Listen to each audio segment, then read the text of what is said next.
नमस्कार। एक मुलाकात कार्यक्रम में आप सभी दर्शकों का हार्दिक स्वागत है।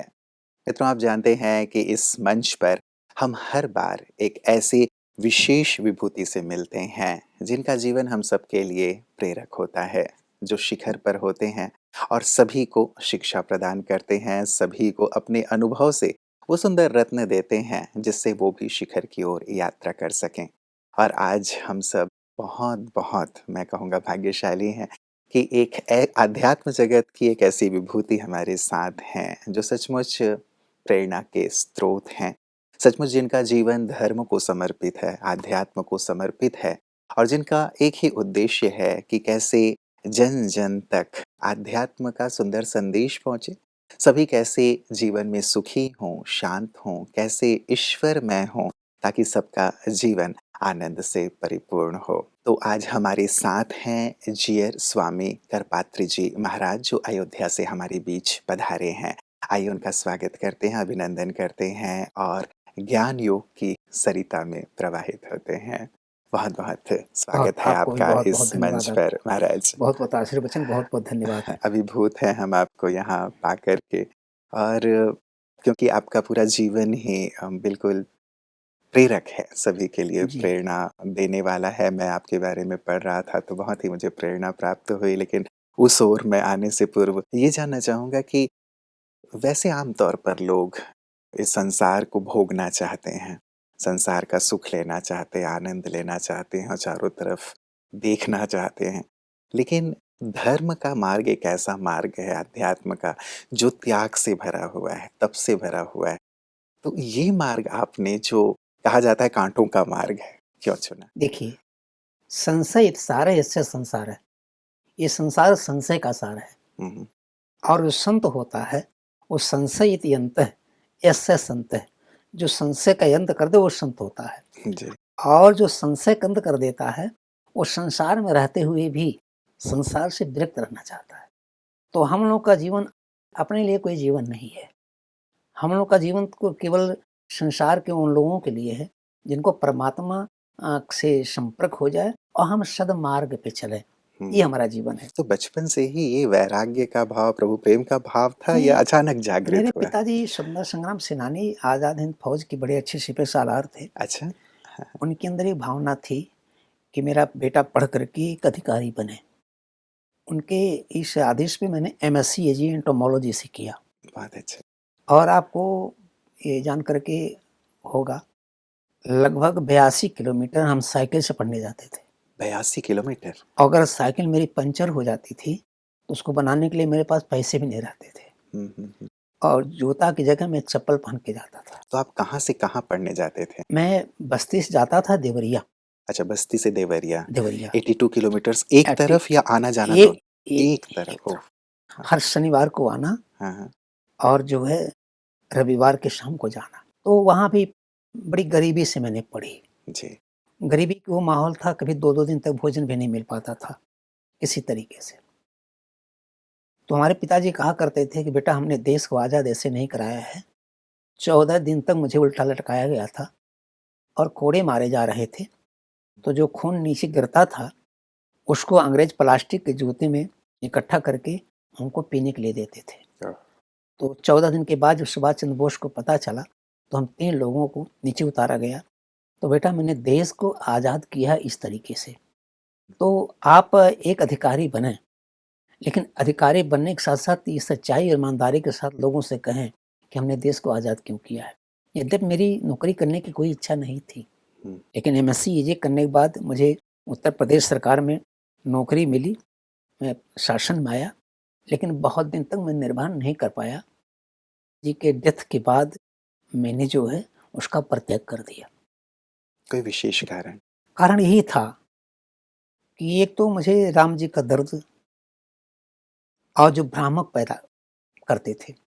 एक्चुअल में राम जो हैं, ये मैं अगर अपने भाषा में बोलूँ, तो Ram is not God in the sense of India but although you can say Ram means राष्ट्र, मा मीन्स मंगल। हुँ, जो राष्ट्र का मंगल करता है वो मेरा राम है। वाह! जी, जी।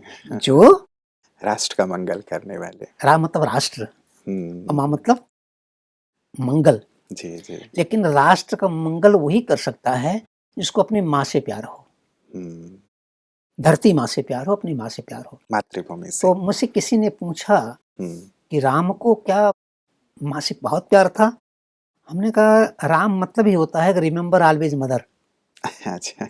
Remember remember always mother. Is known as Ram, remember always mother ji, is known as Ram.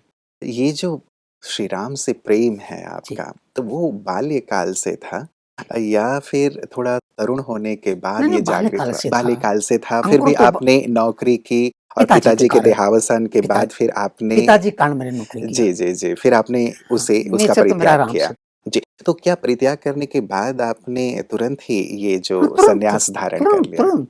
तो परिवार वालों ने कहा नहीं नहीं आपकी परिवार के लोगों ने माताजी बड़ा विरोधात्मक कहा कि मतलब परिवार है, घर है, परिवार है। हमने कहा ऐसा कुछ नहीं है, हाँ, हाँ। सारा संसार मेरा परिवार है, सब लोग मेरे परिवार हैं, जी, जी, जी। सब को मुझे साथ लेके चलना चाहिए। हुँ, हुँ, हुँ। हम जो हैं राष्ट्र के लिए हैं, जी। राष्ट्र मेरा समर्पित है, ये नेचर रहा। और फिर राम जन्मभूमि का जो वो ढाँचा तोड़ने का समय था कार सेवा में, मैं आपसे बताऊँ कहने में बड़ा वो लगता है कि मैंने वो दृश्य देखा है जब गोलियाँ चल रही थी। हुँ, हुँ। हनुमानगढ़ी का किला ये देखो यहीं चली थी गोलियाँ, मरने वाले बोल रहे थे राम नाम की बोलियाँ। सरजू जी का घाट ये देखो यहीं चली थी गोलियाँ, मरने वाले बोल रहे थे राम नाम की बोलियाँ। मैं वहाँ था तो इसी दक्षिण भारत की एक बेटी जिसकी अवस्था मुश्किल से 25 साल थी, वो मेरे पास आई और कही कि बाबू मैं अपने पति को मना नहीं कर पा रही थी, वो कार सेवा करने के लिए आए हुए हैं जी। और उनकी डेथ हो गई, उनको लोगों ने मार दिया। तो क्या मैं अपने पति की मृतक शरीर को जला सकती हूँ? हमने कहा हाँ बेटा, मैं भी रोने लगा, आप जला सकती हो। डेड बॉडी के पास गई, डेड बॉडी के पास से वापस मेरे पास आ गई। हुँ, कही कि मैं आपको एक सामान देना चाहती हूँ, कृपया आप इसको रख लीजिएगा। हमने कहा दे दो। एक लाल कपड़े में उसने मुझे एक सामान दिया। जब मैं लाल कपड़ा खोला तो मैं रोने लगा। हमने कहा बहन क्या है? उसने कहा भैया ये मेरे माथे का मंगलसूत्र है। अब मैं शादी नहीं करूँगी। जब कभी अयोध्या में रामलला का मंदिर का निर्माण होगा, तो मेरे मंगलसूत्र को आप बेच करके या मंगलसूत्र की धनराशि से या जैसा भी आपको लगेगा वो राम में लगा दीजिएगा। तो रंगा इतिहास है मेरा शहीदों के खूनों से, बिलखती माँग है अब भी अभागिन माँओ बहनों के, उन्हीं बिछुड़े शहीदों की कहानी याद आई है, वतन की खातिर जिन्होंने सीने पर गोली गए। खाई है। जी, जी। तो भारत माँ की रक्षा आध्यात्म से ही हो सकता है, हुँ, हुँ, हुँ, हुँ। आध्यात्म से भी हो सकता है। बिल्कुल। हमारे राम देखिए 14 साल तक नंगे पाँव 14 साल तक नंगे पाँव देश सेवा किया। हुँ, हुँ, लेकिन आप देख लीजिए 14 साल तक राम क्षत्रिय होने के बाद किसी क्षत्रिय का सहयोग नहीं माँगा। हुँ। ये ध्यान दीजिएगा। बिल्कुल। केवट के पास गए, हाँ, हाँ। कोल किरात के पास गए, कोल किरात भिल्ल बनवासी, जी। मधु सुचि सुंदर स्वाद सुधासी, शबरी अम्बा का जूठा बेर खाया, हुँ, हुँ। तात जटायु को पिता कहा। जी, जी। तात जटायु को पिता, ऐसा कौन ब्रह्म हो सकता है? बिल्कुल। आपने जैसे प्रारंभ में कहा कि पूरे राष्ट्र को जो अपना मानने हाँ, वो वाले राम है, हैं वो राम हैं, वो है। तो शायद यही वो भाव दिखाई देता है कि वो चाहे वो छोटा केवट हो, जटायु हो, वनस्पति हो, वृक्ष हो, वानर हो, जी, सबको उन्होंने अपना मान करके साथ अपना लिया। माना नहीं और अपना जो है उन्होंने दिखाया भी। मुझे एक ये जी। दृश्य आता है राम जी का, हाँ, हाँ। जब माता जगत जननी जानकी का हरण हो गया था, तो पंपा सरोवर पे हमारे सरकार चल रहे थे राम जी। तो राम जी के पाँव में काँटे बहुत चुभे थे। हुँ, आप अकॉर्डिंग टू वाल्मीकि रामायण देखेंगे, कंटक पद बदत ध्रुव लिखा शब्द है। राम जी के कमलवत चरणों के नीचे का चमड़ा झूल रहा था। हुँ, हुँ। राम जी के कमलवत चरणों का चमड़ा नीचे झूल रहा था और उससे खून टपक रहा था। हुँ, लक्ष्मण ने कहा भैया मैं आपका चरण देखना चाहता हूँ। राम ने कहा देख लो। जब लक्ष्मण ने चरण देखा उठाया, उसमें से काँटा निकालना चाहा। राम ने हाथ पकड़ लिया। कहा लक्ष्मण तू क्या कर रहा है? कहा भैया आपके कमल व चरण में काँटा चुभा हुआ है, मैं इसे निकाल रहा हूँ। राम ने कहा अरे पगला, अगर एक कांटा भी मेरे चरण में आकर शरणागत हो गया है तो मैं इसको अपने चरण से कभी अलग नहीं करूँगा। और 14 साल के बाद जाऊँगा, माँ कौशल्या के आँचल में रखूँगा और कहूँगा, माँ तेरा एक और बेटा मेरे साथ 14 साल वन में रहा है। जी, जी। कल्याणकारी की वो पराकाष्ठा, जब राम जी राजा हुए, एक ब्राह्मण बहुत गरीब था, 2 महीने तक उनके बच्चों को भोजन नहीं मिला था। तो किसी ने कहा कि जाकर के राजा राम से कहोगे, वो आपकी मदद करेंगे। जी, जी। तो 3 बच्चों को ले जा रहा था, जहाँ राम का दरबार लगा हुआ था, उसके सामने थोड़ी दूर पे एक जामुन का पेड़ था। बच्चों ने कहा, पिताजी बहुत भूख लगी है, 2-4 जामुन तोड़ देते तो मैं कुछ खा लेता। एक पत्थर उठाया पिताजी ने, जामुन पे फेंका, 10-20 जामुन गिरा। बच्चों ने जामुन पा लिया। फिर बच्चों ने आग्रह किया, तो ब्राह्मण ने पत्थर मारा जामुन पे, लेकिन वो पत्थर जामुन के पेड़ से टकरा करके राम जी के मस्तक पे लग गया। तो रुधिर बहने लगा। जी। सब लोग दौड़े, कौन मारा, कौन मारा, कौन मारा, कौन मारा। तो सुमंत जी पहुंचे और ब्राह्मण को पकड़े। ब्राह्मण आए, राम जी ने कहा, आप विप्र देवता हो, मैं क्षत्रिय हूँ, आपको सजा नहीं दे सकता, लेकिन आपने मुझे पत्थर क्यों मारा?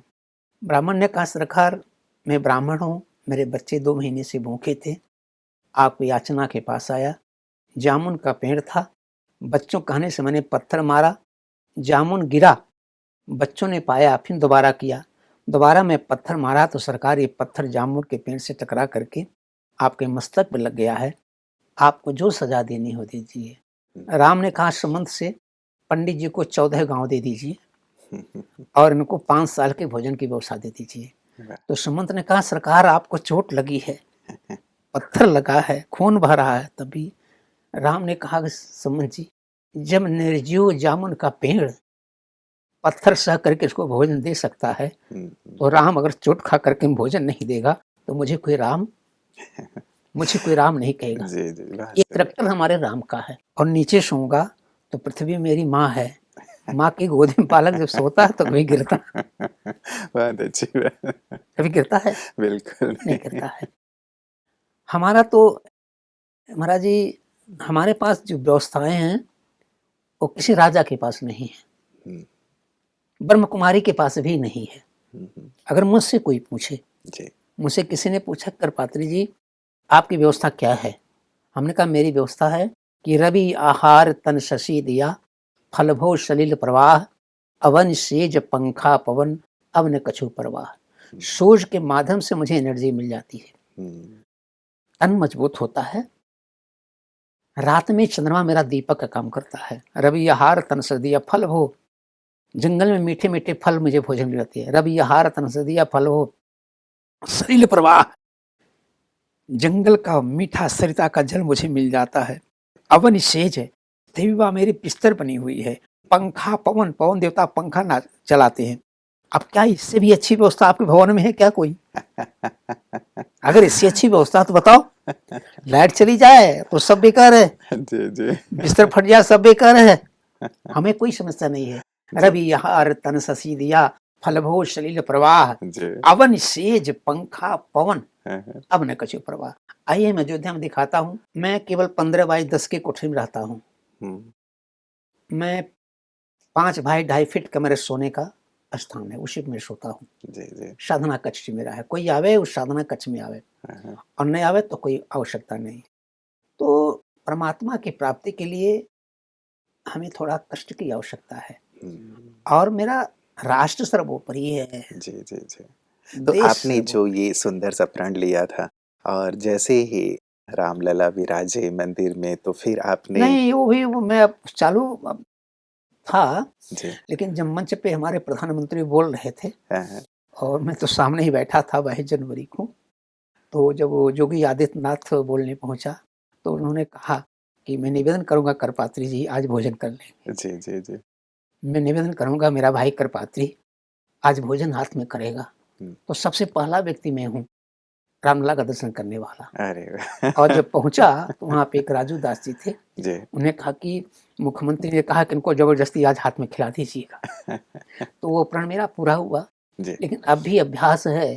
मैं 18 कोष थोड़ा अधिक ले रहा हूँ, लेकिन आज भी मेरा वो स्वभाव करपात्री का है, मैं कर्म में ही भोजन करता हूँ। जी, जी, जी, सचमुच ये बहुत बड़ा एक त्याग है और अनुकरणीय है मैं कहूँगा। जैसे आपने कहा त्याग से ही त्याग तप से होता है और त्याग ही जो है त्याग से ही मिलता है। जी, जी, जी, जैसे जी। आपको ट्रेन में चलना है, हाँ, हाँ। आपके पास ₹500 है, जी। तो ₹500 दे करके टिकट कटाओगे तभी बैठोगे। हुँ। जब तक ₹500 का आपने त्यागा नहीं, तब तक ट्रेन में जगह आपको नहीं मिली। मतलब हर जगह वो त्याग वाली बात है तभी कुछ मिलता नहीं, है। वो ₹500 का टिकट जो आपने 500 का त्याग किया, जी, जी। तभी ट्रेन में आपको जगह मिली है, नहीं तो आपको जगह नहीं मिल सकती है। जी, तो जी। त्याग की आवश्यकता है। बिल्कुल, पूरा जीवन आपका प्रभु श्री राम में रहा है, उन्हीं का बिल्कुल ही उनकी वंदना है, उनका स्मरण है और उन्हीं का ज्ञान सभी को देना है। एक राम राज्य की संकल्पना, एक राम राज्य हो हमारा पूरा देश,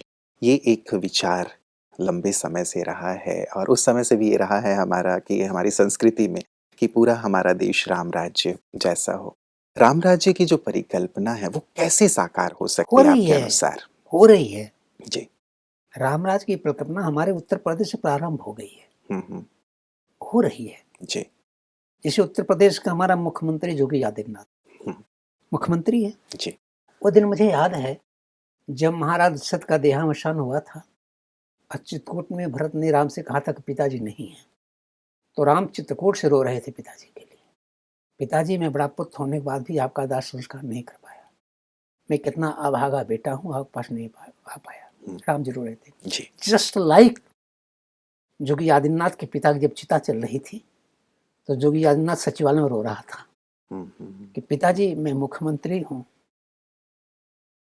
25 करोड़ लोगों का दायित्व मेरे पास है पिताजी, मैं आपको दाह संस्कार नहीं कर सकता। तो अब सिमिलरिटी मिल रही है। और हमारे यहाँ तो आप अगर ध्यान दीजिएगा, तो हम अधर्म के ऊपर धर्म का प्रहार करते हैं। हमारे अधर्म के ऊपर हुँ, हम युद्ध नहीं करते हैं, हम अधर्म के ऊपर धर्म का प्रहार करते हैं। जी। आप पहले ज़माने का ध्यान दीजिएगा कि अगर कोई काम होता था तो भगवान शंकर नंदी से कहते थे कि हुँ, जाओ तुम निपट आओ, हुँ, हुँ। और निपटा के आ जाते और थे। नंदी निपटा के आते थे। लेकिन जब और बदला तो नंदी धर्म का प्रतीक है, जी, वृषभ जो है जी। धर्म का प्रतीक है। हुँ, हुँ। तो हमारा आगे आगे बढ़े तो जोगीदार ने से पूछा कि आप कैसे करोगे? ने कहा कि ठीक है, नंदी एक प्रयोग होता था, तो नंदी वृष का स्वरूप है करपात्री जी, तो इंग्लिश में क्या कहेंगे? हमने कहा हमारे यहाँ वृषभ को इंग्लिश में बुल कहा जाता है। हुँ, हुँ, बुल, हुँ। बुल मतलब गाय। वृषभ होता है। जी, जी। तो भगवान शंकर के समय जब वृषभ डोज देता था, हुँ। तो ठीक हो जाते तो आज हम बुलडोज़र दे रहे हैं। हो रहा है ना हमारे यूपी में? तो बाबा ने बुलडोज़र चलवा दिया। जी। तो बुल मीन्स धर्म है, डोज मतलब कि धर्म का प्रहार है, धर्म का प्रहार प्रहार है। अधर्म पर। जी, जी, हाँ, जी। तो अधर्म के ऊपर जब धर्म का प्रहार होगा, तो रामराज आएगा, हमारे यूपी में शुरू हो गया है। बिल्कुल, बिल्कुल। क्या ऐसा नहीं लगता कि अंदर से भी लोगों में वो नैतिकता जागृत हो, वो आध्यात्म का भाव जागृत हो, धर्म का भाव जागृत हो? क्योंकि धर्म और अध्यात्म बाहर से थोपने वाली चीज़ तो है नहीं कि लोगों में ये तो किस प्रकार से ये जागृति लाई जा सकती ये है कि हो रहा है। अंदर से लोग राम राज्य के लिए जागरूक हो जाएँ हाँ, कि हाँ, हम अंदर से सब लोग एक ला रहे होके हैं। अब रहें? एक मिशन आप कहीं देखिए, जी, प्रजापिता ब्रह्म कुमारी का जी। एक मिशन देखिए, मेरी बहन, मेरे बंधु, कितना अच्छा कार्य कर रहे हैं। तो सबसे पहला करैक्टर इनका ये है जो ब्रह्म कुमारियों में मैंने देखा हुँ, और भाइयों में देखा, आप में भी देख रहा हूँ, कोई बात करने के पहले आप लोग हल्का सा मुस्कुराते हैं, हुँ, हुँ। हल्का सा मुस्कुराते हैं। ये हल्का सा मुस्कान आपकी नहीं है, ये हल्के से मुस्कान हमारे राम जी की है। जी, जी। Please some smile before the talking, please some smile before the talking. जी। अकॉर्डिंग टू रामचरितमानस हुँ, कि मन मुस्काई कहीं मृदुबानी। अगर किसी को रामराज लाने में किया जाए तो उससे बात करने के पहले हल्का सा मुस्कुराया जाए। Some smile before the talking talking, जी। मन मुस्काए कहीं मृदुबानी। तो आपके ब्रह्म कुमारियों में मिल रहा है मुझे, हुँ, हुँ, हुँ। ये ब्रह्म कुमारियों में मिल रहा है। जी। लेकिन जब ब्रह्म भी अपने भक्तों का सम्मान करने लगे तो रामराज की शुरुआत हो जाती है। बहुत सुंदर।